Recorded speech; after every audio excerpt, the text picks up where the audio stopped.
Hello there, Sev here from Motorhome Dealer Group, and welcome to this video guide on the Zig Marque I control panel that you see here in front of me.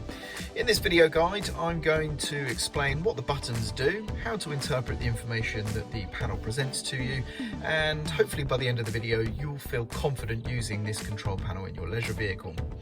We're not going to be covering any troubleshooting or problem solving in this video. If you are experiencing issues with your control panel or leisure vehicle, please do consult your instruction manuals or seek the help of a technical professional. This video really is just a quick start guide to get you up and running using this control panel in your leisure vehicle. So let's get started. And we're going to start by explaining the layout of the control panel. So firstly, we have a 3-position switch here on the left. We have an analog gauge just here. We then have 3 2-position switches, and then we have 3 fuses in here. Now, the control panel is very simple and easy to use. It's not very complicated at all, and it's relatively self-explanatory, but I'll guide you through nonetheless. So firstly, this 3-position switch here, this serves as both essentially an on-off switch for your leisure vehicle, as it selects the battery, and therefore it's also a battery selector. So we can see it's labeled here car at the top, off in the middle, and caravan at the bottom. Essentially, this is saying your vehicle battery is selected at the top, your leisure battery is selected at the bottom, and if you have the switch in the middle position, then no battery is selected and therefore your leisure vehicle is off. Now, typically, of course, you're supposed to use your leisure battery for running your leisure vehicle, so the only real reason you would ever select the car position here is so that you can read the voltage on the gauge just here of that battery. So you can check your vehicle battery voltage, but when you're actually using your leisure vehicle, you should really be using the leisure battery. So we're going to flick that into the down position. Now, of course, the gauge that you see, this is showing us the voltage as labeled, the DC voltage of the battery there. And as you can see, we have some colored segments here.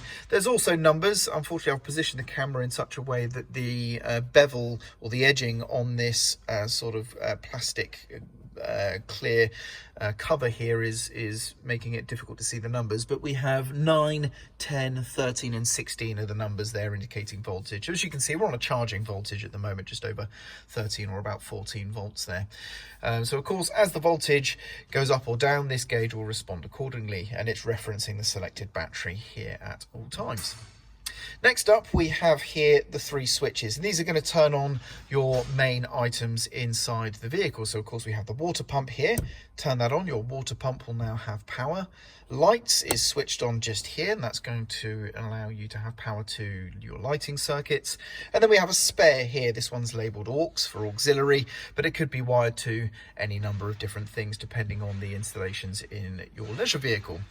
Next up, we also have here, as you can see, the 3 fuses, and these are for their respective switch that's above them. So this fuse here is for the pump, this one here for the lights, and this one here for the auxiliary. And as you can see, they are each 10 amp fuses in there. And all you need to do is use a screwdriver into here and just gently unscrew, and the fuse pops out in a holder essentially. And that is it. That's how to use the control panel. As mentioned, it's very, very easy. To turn the control panel off, you can either just immediately hit the kill switch here of the off button, or you can kill these individual switches first and then move the switch to the off position. You should see the voltage disappear on the display just there, and then that's it. That's the control panel off. So there we go. That's how to use the Zig Marque I control panel. I hope you found this video useful. I'm Sev, and thank you very much for watching.